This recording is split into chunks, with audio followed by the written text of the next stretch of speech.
हम में से कितने लोग ऐसे होंगे जो सिर्फ अपने लिए जीते हैं? शायद ऐसे लोगों की तादाद ज्यादा है और ऐसे लोग बहुत कम हैं जो सिर्फ दूसरों के लिए जीते हैं। ये है मीरा, जिन्होंने उन लोगों के बारे में सोचा जिन्हें अक्सर हम और आप नजरअंदाज कर देते हैं। मीरा के माता पिता भी बोल सुन नहीं सकते थे। शायद यही वजह थी कि इन्होंने उनकी भाषा समझी और इसे ही अपनी जिंदगी का लक्ष्य बनाया। और मेरे फादर हैं जो स्पीच एंड हेयरिंग इम्पेयर्ड हैं। मदर भी स्पीच एंड हेयरिंग इम्पेयर्ड थी, she is no more now. हाँ, हो सकता है कि मेरा इसमें आने का रीज़न वही है क्योंकि मैं उसी एनवायरनमेंट में बचपन से उसी माहौल में पली बड़ी हूँ। मतलब मैंने अपना फर्स्ट जो इंटरप्रेटर का जो किया था लाइव, वो at that time I was in class 10th, I was just 16 years old। तो शायद मुझे लगता था तभी से कि मेरे को, मतलब मेरा शुरू से इंक्लाइनेशन इस तरफ ही था, तो उसका रीज़न शायद पापा मम्मी है। और साई स्वयं नाम की संस्था बनाई। जो लोग बोल नहीं सकते, सुन नहीं सकते, उन्हें समझना कितना मुश्किल है, कभी सोचा? अगर आपकी जिंदगी में ना आवाज हो, ना कोई बोल हो तो सिर्फ और सिर्फ खामोशी, तो जिंदगी कैसी होगी?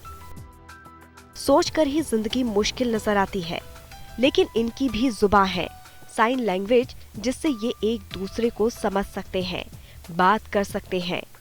मीरा की भी जिंदगी का लक्ष्य है साइन लैंग्वेज। आपने हिंदी घर में सीखी ना, मैंने भी साइन लैंग्वेज घर, मैंने कोई कोर्स नहीं किया है। इसके बहुत कोर्सेज होते हैं, इसकी डिग्री है, इसका A लेवल कोर्स है, B लेवल है।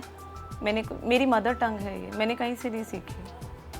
जो मैंने अपने पेरेंट्स के साथ बातचीत करने में सीखा, वो फिर जब मैं पब्लिकली, मतलब इनकी कम्युनिटी में मूव करती हूँ, हर स्टेट का जो कुछ मेरे को डिफरेंट होती है हर स्टेट की साइन लैंग्वेज, जिससे जो अच्छा मुझे मिलता है मैं वहाँ से पिक कर लेती हूँ। मैंने ऐसे कोई फॉर्मल ट्रेनिंग नहीं की है साइन लैंग्वेज की। कई सालों से ये साइन लैंग्वेज में न्यूज रीडिंग का काम कर रही हैं। ये मैं 1994 से कर रही हूँ। मेरा फर्स्ट टेलीकास्ट था 17 जुलाई 1994, तब से अब तक मैं कर रही हूँ।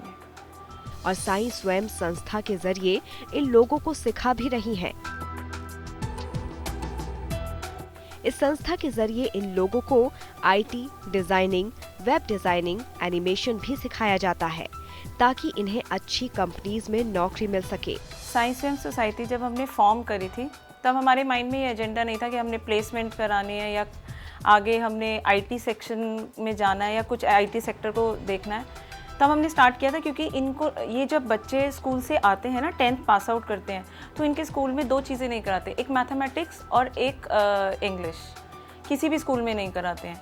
तो जबकि ये बच्चे जब बाहर जाते हैं या ये लोग SMS करते हैं, ये सब कुछ इंग्लिश में करते हैं, तो इंग्लिश किसी को नहीं आती। तो तब हमारा सिर्फ ये था कि हम इनको एजुकेट करेंगे और कोई हमारा एजेंडा नहीं था।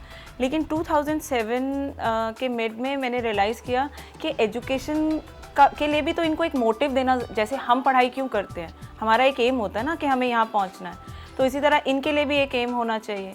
उस एम को इम्प्लीमेंट करने के लिए हमने प्लान किया था कि हम IT एजुकेशन स्टार्ट करेंगे, बिकॉज उसमें इनकी जो टैलेंट है ना, आप उसको एक्सप्लोर कर सकते हैं, उसमें इनकी क्रिएटिविटी आती है। और 2 साल में मीरा ने 250 से ज्यादा स्टूडेंट्स के प्लेसमेंट्स भी करवाए। सोनीपत, पानीपत, रोहतक और फरीदाबाद जैसी जगहों से यहाँ कई स्टूडेंट्स आते हैं। इसके अलावा गुवाहाटी, जयपुर, जोधपुर, चेन्नई, कश्मीर से भी यहाँ स्टूडेंट्स साइन लैंग्वेज सीखने आते हैं, जिससे इनके करियर की संभावनाएं बढ़ गई हैं। ये जो बच्चे आते हैं, multipurpose training centre for the deaf एक ऑर्गेनाइजेशन है ऑल इंडिया फेडरेशन वालों की, वहाँ पे हॉस्टल फैसिलिटी है। तो ये लोग जो हैं यहाँ पर आके हॉस्टल में डेली बेसिस पे दे पे फॉर इट और वहाँ पे रुकते हैं। जब इनका एग्ज़ाम टाइम होता है या जब इनको असाइनमेंट्स के लिए आना होता है, एक्स्ट्रा क्लासेस के लिए आना होता है, ओनली देन दे कम है। ऐसे बच्चे जिंदगी में कुछ बन सके, कुछ कर सके, इसके लिए इनके पेरेंट्स का भी अवेयर होना भी काफ़ी ज़रूरी है। अब पेरेंट्स में भी मैं पेरेंट्स के अवेयरनेस के लिए भी टाइम टू टाइम कुछ ना कुछ मीटिंग्स या कुछ ऑर्गेनाइज़ करती हूँ, ताकि उनको भी पता चले कि अब चीज़ें वो पहले जैसी नहीं रही हैं, कि ये आप लोगों पे लायबिलिटी है, अब ये आपके एसेट हैं। अभी मंडे को ही हमारे 2 स्टूडेंट्स ने HCL ज्वाइन किया है, जिनको अभी तक सब सोचते थे पता नहीं ये कुछ करेंगे कि नहीं, कुछ कर भी रहा है मैम ये कि नहीं, 1.5 साल हो गया मैम ये आपके पास आ रहा है। सो ऐसे होता है, ये सब चीज़ों को झेलना, और वो अगर मैं भी उन लोगों की तरह रिएक्ट करने लग जाऊंगी तो फिर करेगा कौन।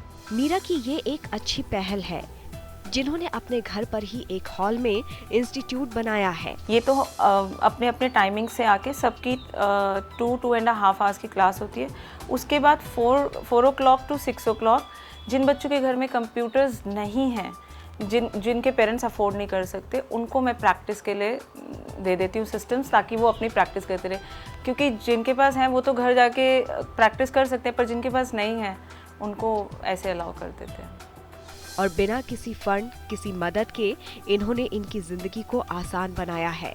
जब ज़रूरत होगी तो मुझे इतना यकीन है कि अगर मेरे को जब फंडिंग की ज़रूरत महसूस होगी तो अपने आप ज़रिए बन जाएंगे। उस तरफ मैं अभी इतना सोचती हूँ। देखिए मेरा प्लस पॉइंट है कि मेरे इन लॉज, मेरे मदर इन लॉ, मेरे फादर इन लॉ, मेरे हस्बैंड, ये लोग बहुत सपोर्टिव और कोऑपरेटिंग हैं। तो जब मुझे ये सब चीज़ें हैं ना, इसलिए मेरा फंडिंग की तरफ ध्यान भी नहीं जाता कि मेरा कोई काम ये लोग रुकने नहीं देते। मेरे रेजिडेंस में मैंने जो मेरा मेन हॉल है उसको इंस्टीट्यूट बनाया है, उसमें किसी को कोई ऑब्जेक्शन नहीं है। तो इतना सब होने के बावजूद मुझे अभी फंडिंग की ऐसी लगता नहीं है, काम चल रहा है। ऐसे लोगों में टैलेंट की कमी नहीं। आप किसी भी कंपनी में जाइए जहाँ पे ऐसे बच्चे काम कर रहे हैं, आप सिर्फ उनसे ये पूछिए कि ये बच्चे की परफॉर्मेंस और दूसरे की परफॉर्मेंस में क्या डिफरेंस है। You will come to know. Dedication 100% होता है। एक अपने आप को प्रूव करने वाली चीज़ होती है कि no we have to prove कि हम इनका एक ये they use this word normal. जो लोग those who can speak and hear, उनके लिए ये लोग वर्ड यूज़ करते हैं नॉर्मल, कि वो उनका एक साइन होता है कि we are equal to normal. तो इनकी जो कैपेबिलिटीज़ हैं वो इनको लाई हैं MNCs में। कोई सिंपैथी की वजह से नहीं है ये लोग। जिंदगी में ये लोग कुछ बन जाए, यही मीरा की खुशी है। वो इन लोगों से इमोशनली जुड़ी हुई हैं। मैं इमोशनली ही अटैच्ड हूँ। एक्चुअली आपने जितना टाइम अभी आप मेरे साथ थे, आपने देखा होगा कि मेरे किसी स्टूडेंट को आपने देखा है कि उसको मेरे से कोई डर है कि मैम आ गई हैं या ऐसा कुछ है। ऐसा कुछ नहीं है।